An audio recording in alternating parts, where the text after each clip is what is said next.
things that are like a Tuesday on Stranger Things would be like the biggest thing you'd have to deal with on a Yeah. regular show or movie. It would just be something that, these huge endeavors were just like, oh man, we need to make that happen in 3 days. Okay.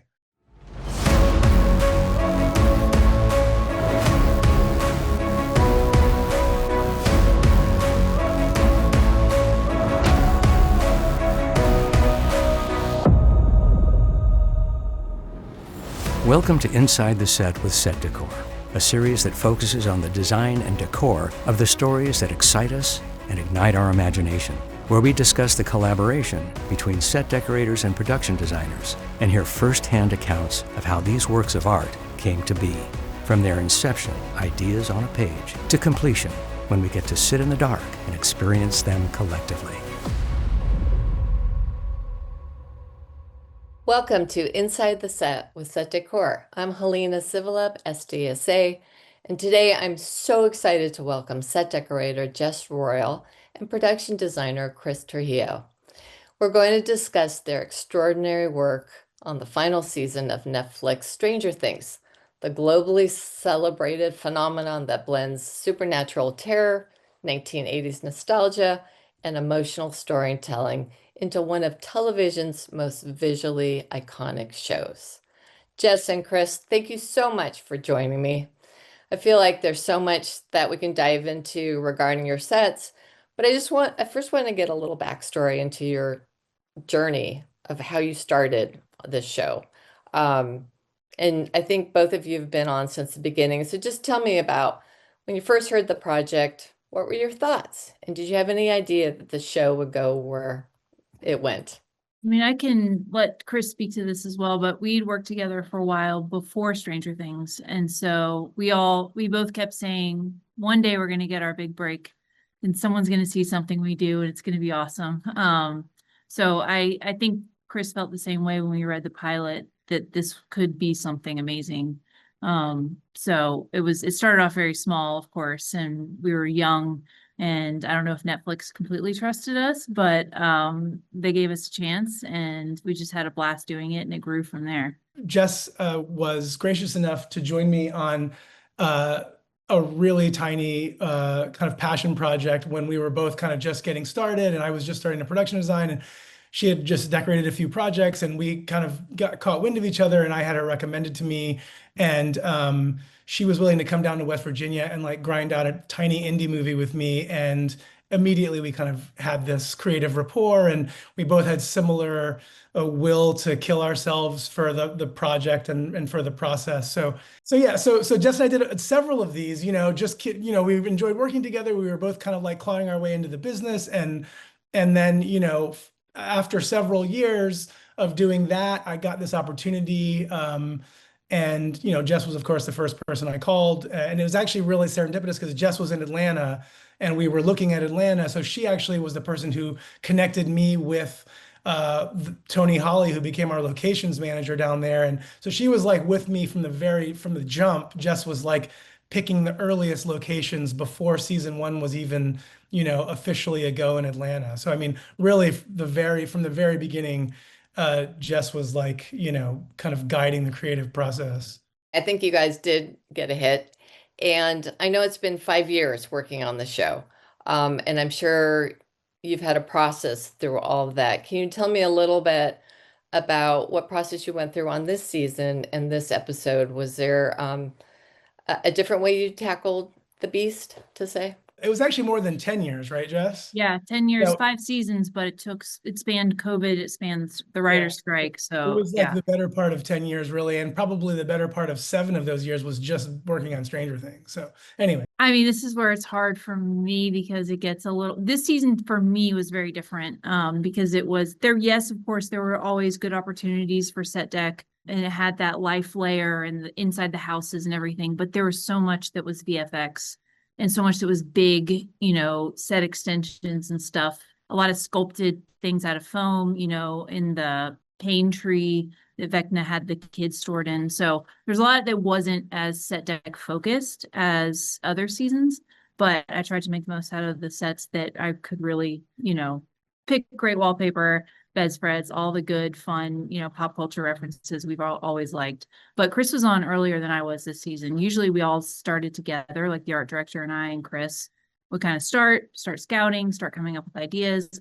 But they were on earlier just because of all the builds. So it felt a little different. This season seemed a little bit darker. I mean, some of the subject matter seems darker. Did that influence some of your design choices? Yeah, I mean, I think we always kind of come from the same. We're always trying to like uh, keep all of our sets of a piece, so that any season kind of fits with every other, and we're always in the same world and roughly in the same sort of like color, tone, and texture palettes. Um, but yeah, I don't know. I think we always just adapt to what's going on in the script. And I think, each subsequent season has been like a little darker and a little more adult and sort of, horror focused than the last. So yeah, I mean, I think ultimately it does affect things like, when you end up in a giant, in the interior of a rib cage or something, or like with Hawkins itself, I feel like Jess kind of undersells the set deck of even the big sets, because like really, we have to build this giant, back lot, the Mac Z. So it takes a million years of like planning and building, but still like every like light and sign and paint color and, so much of the huge infrastructure of even like a set like that seems on its face to maybe be less set deck intensive is actually like, Jess is part of the creative process, in terms of she's providing all of the super specific military government elements that kind of make that set real, so yeah. And the flip side of this, I will say, is that with all the darkness and so much upside down, shooting, and everything is literally dark, like we're shooting it at night. I was trying to put more color into some of the sets, like the primary colors of Holly's bedroom and Derek's bedroom, and just making, trying to brighten things even more than we have some other seasons, maybe except for the mall. But just trying to bring in any kind of life where we could, because everything else was so dark. Let's talk about those two sets. Those are prime examples of your use of color, pattern. Talk to me a little bit about how you came up with these palettes and or mood boards if you use them. For me, there have been several seasons where I've wanted to do a lot of primary colors. I think of that. I mean, it has its place in the 80s for sure, but it's never been, season 3 was kind of our more Miami Vice looking, kind of like Florida, almost bright colors. Then, earlier seasons, it was more of just that bringing that 70s kind of golden and the rust colors into, the 80s decade. But this was the chance to really, this reference that we're looking at now, the Mary Mecco wallpaper and everything it was so vivid from my childhood. Like even when they started putting it on Dixie cups and various other things and sheet sets, I had a reference for this bedroom and it just never felt right, or we didn't have the right place to do that. And so when I came to Chris this season, I was like, this is it. I want to do it real bad. He said, yeah, let's just go with it. So we brought a lot of like the rainbow colors, primary colors. And it's just fun to have it in this whole monster attacking, this poor kid, but her room feels so cheery. I would imagine that you have to work really closely with costumes as far as coordinating, especially in a set like this that's so bright and vivid. Yeah, I mean, Amy Paris is awesome. We all get along really, really well. So just showing her from the very beginning that this was the wallpaper, I was going to definitely try to, because once our characters are in their costumes for so long, throughout a whole season, there might only be one costume change or two. So I just wanted her to have it from the jump that this is the wallpaper in Holly's bedroom. And she was down with that. And, it all gelled together really well. Well, the minute I saw that paper, I was transported back in time. And you said it was Marimekko. Is that something that you recreated, or is it a current offering? So I have family members who are designers. Trish Foley is one, and then Mary Foley, and they were both really involved with Mary Mecco and some of those designers in the late 70s. And so they were present for the release of that pattern. And it was something that was special to me in my childhood. You see it on Dixie cups and all these other products that, Mary Mecco lent their design to them. And so I was really excited to create that on screen for Stranger Things. And it was a really fun one. Are the shoots a mixture of locations and or sets? And do you prefer one over the other? I mean, some of your sets are massive And I'm just wondering, where do you shoot it all? I feel like some of our best work is often working from locations because I feel like it lends this immediate realism, and oftentimes we find stuff that's just, it's already got a sort of a character age built into the location. Um, I mean, it's funny. I was just uh, we just had to confirm the location stage split for another department, for our location department. From what I understand, we were 61% on location, and so whatever, my God, my math is terrible, 39% not on stage. So yeah, we actually shoot quite a lot on location, and some of our best sets that are on stage are, we're building, we're building from a location. We're kind of adding rooms, or we're kind of cheating our way into a space that suits our camera better. And, we've built something on stage, but oftentimes it's precipitated by a location that we like. So yeah, it's a lot of location work. And are you shooting mostly in the Atlanta area?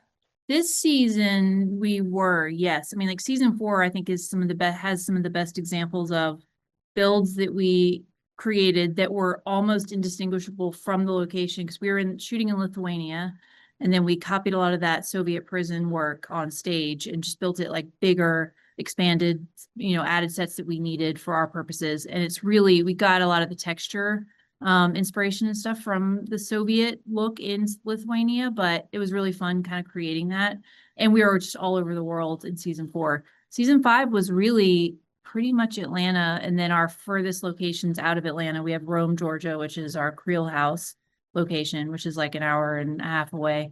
And then Jackson, Georgia, which is downtown Hawkins, and that's like another hour south. But yeah, we were pretty much local with a little bit of a visit to New Mexico, I think, for some desert stuff. But yeah.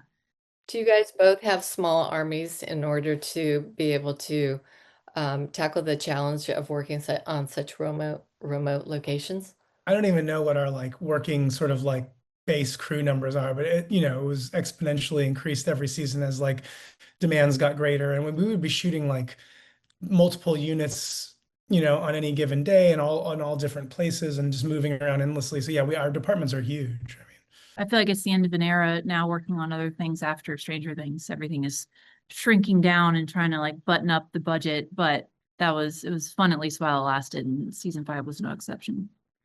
And I'm curious, did you guys do block shooting? And if you did, what did that make it easier to tackle at all? gosh, I mean, very unconventional, like block shooting, but that's like a very loosely block. I mean, we were essentially did like oftentimes just because of having such a huge ensemble cast and everybody's really essential and there's so many storylines kind of happening simultaneously, we would often, just for scheduling purposes, need to be shooting something from episode 1 and something from episode 5 and then some, so it was definitely not as neat and tidy like other TV shows I've done. It's truly like a block where you're shooting essentially just 2 episodes at a time.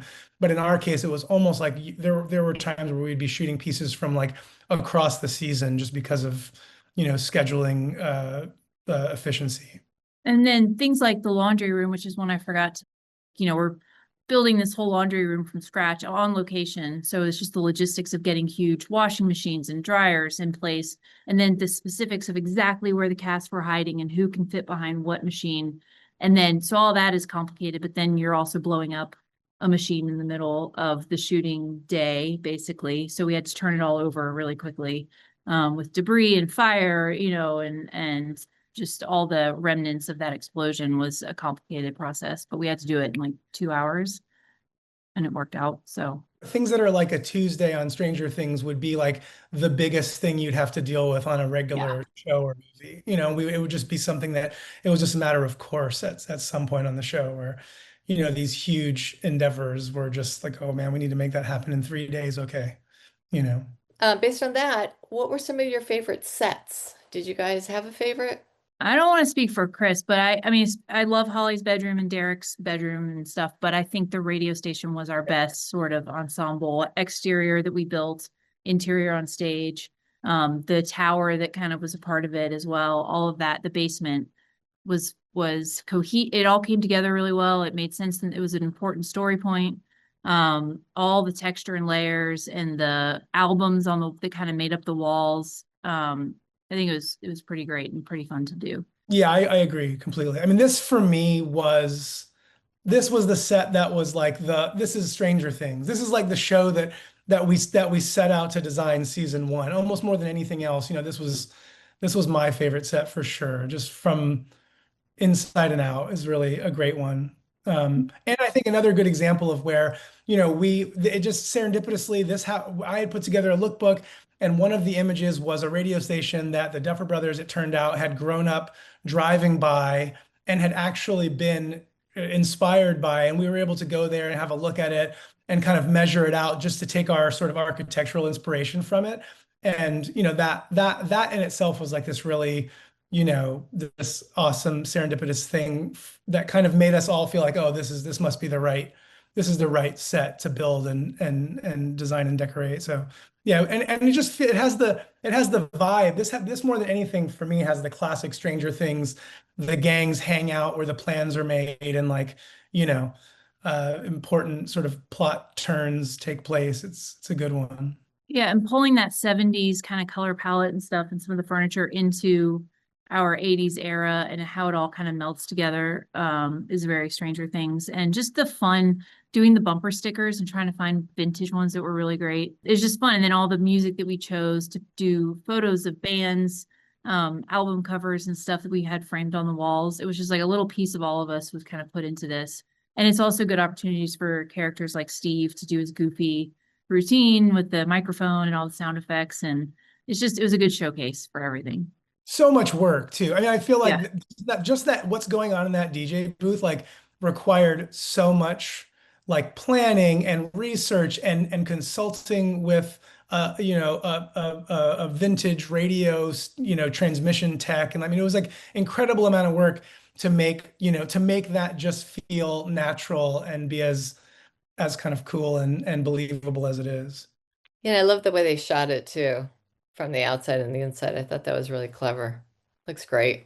Yeah, it's And, fun. Great. and just today, actually, like two people had come up to me who I'm working with right now who said, we live near that road where you built the exterior, which they knew now was a radio station, but at the time it was the talk of that whole part of Georgia outside of Atlanta. So like, what is this thing that is coming to the middle of nowhere? They had no idea it was a movie because it was like brick built from the ground up, and everyone was like, what is this crazy thing? And then it ended up being just our exterior set that was pretty hollow inside, but it was a lot of work even just to get that established outside with the tower and everything. So Well done. Looks great. Jess, you mentioned Derek's bedroom. You want to talk about that one a little bit? yeah, for me, it was just it was kind of like my little brother in the 80s and his attitude and how he had his room and all of the, it also is a little bit based on Francis from Pee-wee's Big Adventure. And because he has a lot of bright primary colors, so does Pee-wee, but there's just some fun little Easter eggs in there. Like there's a door knocker that you see in Pee-wee's Big Adventure on Francis's front door that's like a clown door knocker. You can see that right there on the door. So little things like that we made for the bedroom, all the fun, just kind of curtains, and that's Chris's G.I. Joe contribution on the wall there. So hiding a thermostat that we could not figure out how to get off the wall. But yeah, just the splatter paint curtains. It was just like a Nickelodeon, almost throwback that was really, I connected with it a lot because my brother had a lot of this stuff in his room, in the video games, the Nintendo, all of it. And we still, it's fortunate that we are being Stranger Things being what it was. We could do things like NASCAR flags and Garbage Pail Kids poster on the wall and all those really iconic things that sometimes can be a struggle to get on camera legally. And they all just kind of say, okay. So it was a lot of fun. I was gonna say, I think it's also worth noting, like, neither of us were totally enamored of this location. We had to kind of make this set work in this space. And I think it is like, this is one of those instances where Set Deck made this physical space work, and I feel like, if we weren't able to go this big and this, like, I don't know, this completely immersive 80s, I don't know that physical room would have worked without it having been dressed exactly as it was dressed. It had been updated with the vaulted ceiling and all that stuff, but all that became essential for our sequence of events after this with the action of capturing a Demogorgon So it was a very complicated, yes, we shot on location, but then we built parts of this on stage as well. For all the typical Stranger Things, setting traps and stuff for monsters. Yeah, but I think it all like cut together really well, and you can't tell that that's on a stage right there, the basement, and some things, most of it was on location. Yeah, it's very seamless. It looks great. So period work, right? Sourcing out all this stuff. Where are you going? How are you finding it? Are you doing a ton of research? And it would be for both of you guys.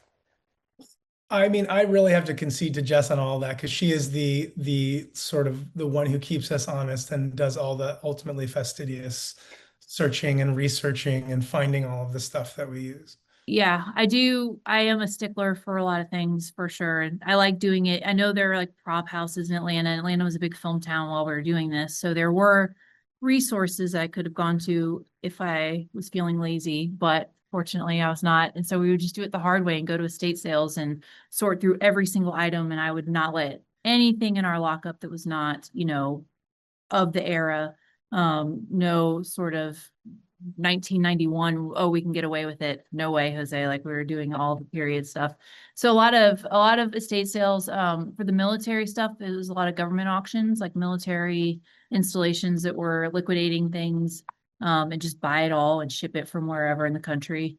Same with like our school stuff, school auctions, government auctions, small municipalities in like Kansas, just getting really great stuff and then collecting it and holding on to it. And we had quite a warehouse of stuff that we had to get rid of at the end of the show, but it was great because it was all completely curated. Nothing was, too late to have on Stranger Things. And so we were able to just pull from that constantly.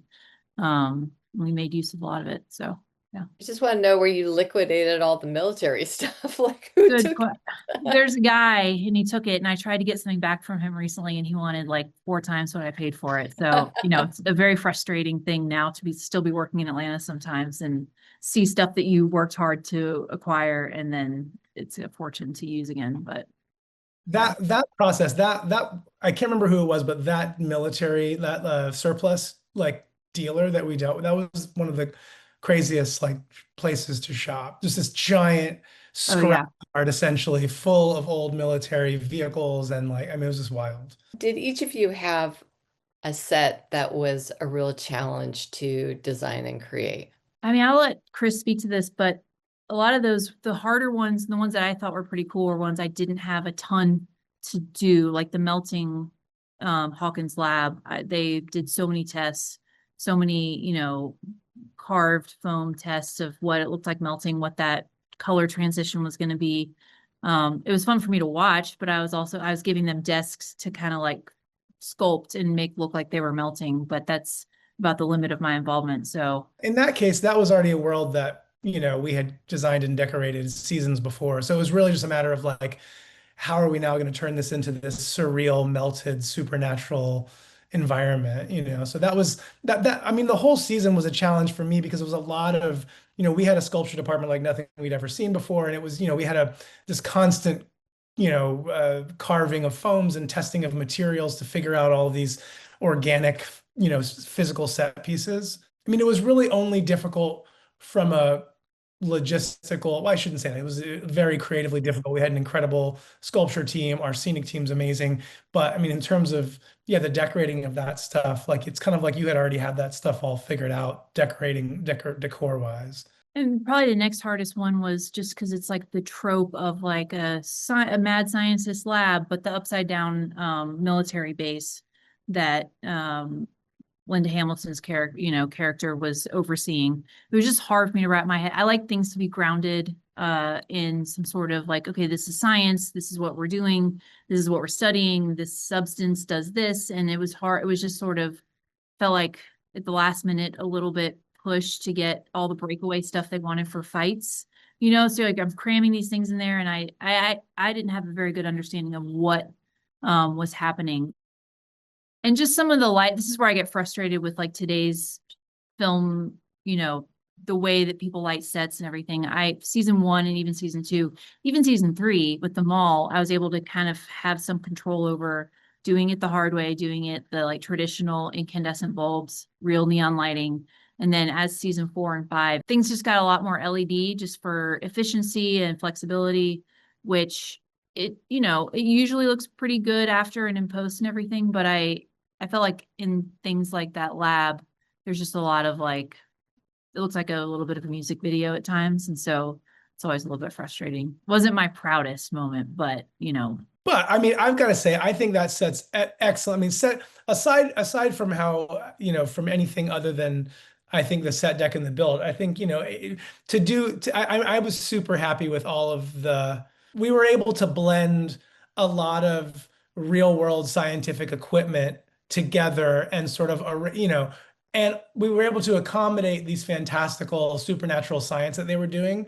But by using all of the real world stuff that Jess was able to find in terms of like medical tables and vented hoods and all of these things even the ductwork, all these things that whether the purpose they're being put to is believable in terms of real world science. I feel like the space itself, all of the elements in there were real world bits and pieces, like but cool filtration systems and stuff, and amphibious study, like lab equipment to breed frogs, whatever, all those kinds of things that we could put together and make some kind of sense of it. Yeah. The things you guys have to research, right? And figure out, how much fun is that? Do you guys have an interesting or funny story that you like to share that the average viewer might not know, your average fan might not know? I really need to like can one of these because I never have a good answer for this kind of question. I mean, there's so much that goes on behind the scenes that's just like absolutely unbelievable the lengths we go to. But no, I don't really have like a tight little story. Do you, Jess? Not this season, because we are also spread out. I mean, you and Sean were working together a lot. I feel like the best thing I can say about this project as a whole, like all seasons, is that, and I appreciate this more every day, is that it matters more about the people you work with sometimes than the project itself, how it's scripted, whatever. And since Chris and I have known each other for a long time, share the same sense of humor, our art director, Sean Brennan, also, we all just are very good friends. So just the things that happen in a car driving to a location are hilarious and epic, and like those are the things I remember just as much as any of the single set we did here and there. It's just spending time with people that you get along with and collaborate well with. So I'm sure there's something super hilarious I'm just forgetting right now, but it was a little bit of a drag for me because I was kind of doing different things than they were at certain times during this season, whereas other seasons we were all like kind of moving together as a unit around. But yeah, it all came together, worked out. Just tell me how big was your crew? How many buyers do you have working? Do you have an assistant decorator? How does it all work for you? I have an assistant decorator. I had an assistant decorator on season 5, Amy Darcy. She became my assistant, I think, on season 3. She was a buyer on season 2. She's a decorator in her own right too. So she was, willing to continue doing this with me through the 5th season. And then we had 2 to 3 buyers on all the time, 3 usually, not as much as some crazy shows I know, but we also had a pretty good system of doing things, and I would be bidding on auctions. And a lot of it was just a credit to my set deck coordinator, Jessica Baker, because she is the logistics master. So I could buy something in like, Alaska, and she would have a guy who could just fly it or whatever he did. We had a guy in a box truck who would just drive around the country and pick up all of our stuff that we purchased constantly all the time. That was his full-time job. And so those people who knew me and how I like to operate, which is not always the easiest, made everything a lot easier. And then as far as set dressing crews, I mean, we were running anywhere from like 20 to like 40 set dressers and 5 or 6 trucks going different directions all the time. So yeah, it got big, but our department really ballooned. I feel like that was the heavy pull on season 5, but we grew a little bit. I'm gonna ask Chris, how large was your crew? I mean, I don't, it's funny because I think of everybody as my crew. Like, I think, I think my art director manages the construction paint side and Jess. So I think I don't really, and frankly, I don't, that's me like evading the fact that I don't really know, but it's a insane number of people. It's like, there were times when we had like, 150 people swinging hammers and painting on like half a dozen different big sets, and yeah, it's a huge, I mean, but as far as like, we have one supervising art director, 3 or 4 art directors, and a handful of set designers.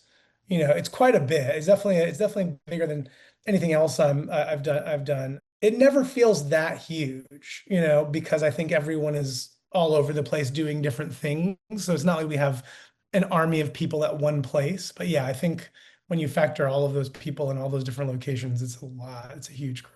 When we were driving, we drive through, like, take the golf cart and go around our studio, which was, I don't know, 14 stages, at least, large stages that were completely full of sets.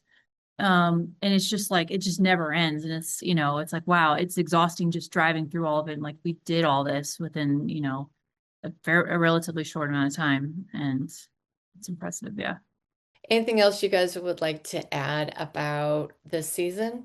I feel like there's a million little sets that just, you don't even Still picking realize out that- wallpaper, still doing carpet, still doing, Oh, right, in the Creel house. in the Totally. Creel house. Yeah. Yeah, that was a fun one too, to That's kind of fun. really bring the Creel house back to happy life. Yeah. And the cave system and everything looked really like the desert, cave was really well done. I mean, all of it was very impressive. Yeah, I like pop culture stuff from an era. And so for me, it was any place I could put in, whether it was 50s and we were doing like Howdy Doody on the walls or whatever it was. Doing Alice in Wonderland poster in the bedroom in Creel House was a fun sort of take on what was actually going on in the show at that point. Yeah, I've just been struggling with clearances on other jobs lately, so I'm very grateful for Stranger Things allowing a lot of what we did there with all the pop culture and the TV stuff, music stuff. As a fellow set decorator, I was really thinking like, how did she get those things cleared? We had a really long leash with clearances. It's crazy. Any other shows I've done, particularly since then, has been like, it's such a grind to get the clearances Yeah. you want. I mean, even like the mall on season 3, we did Burger King. We didn't even ask them. And then later they just hope that they're going to be happy about it and want to partner or something with us. But yeah, we played it fast and loose, I think. As long as nobody's killed in Burger King, you're fine. Yeah, intended use. Yeah. Yeah, intended use, exactly. Well, you guys, it's been really fun talking about this. And I just want to thank you. You guys did such an amazing job, not only this season and this episode that we've been talking about, but the entire 5 years. I'm a big fan. I watch it with my daughter all the time. So I'm just always blown away with the level of detail. It means a lot. It means a lot coming from an industry person, I will say. It's not just like a fan saying, I love the show, which means a lot as well, but hearing it from someone who knows. Listen, I saw all your layers. I saw because we all know that, you live in one area or one era, but you have all those layers. You have the 60s, you have the 70s, you have the family history. I mean, well done to both of you for really capturing the essence of that area. I thought it was really great. Thank you so much for sharing all your insights. It's been really, really interesting to learn the behind the scenes. And it's been a pleasure talking with you. Thank you. Thanks. Yeah, thanks for having us. Thanks for joining us for this episode of Inside the Set with Set Decor. Don't forget to subscribe to our YouTube channel and visit our website, setdecor.com.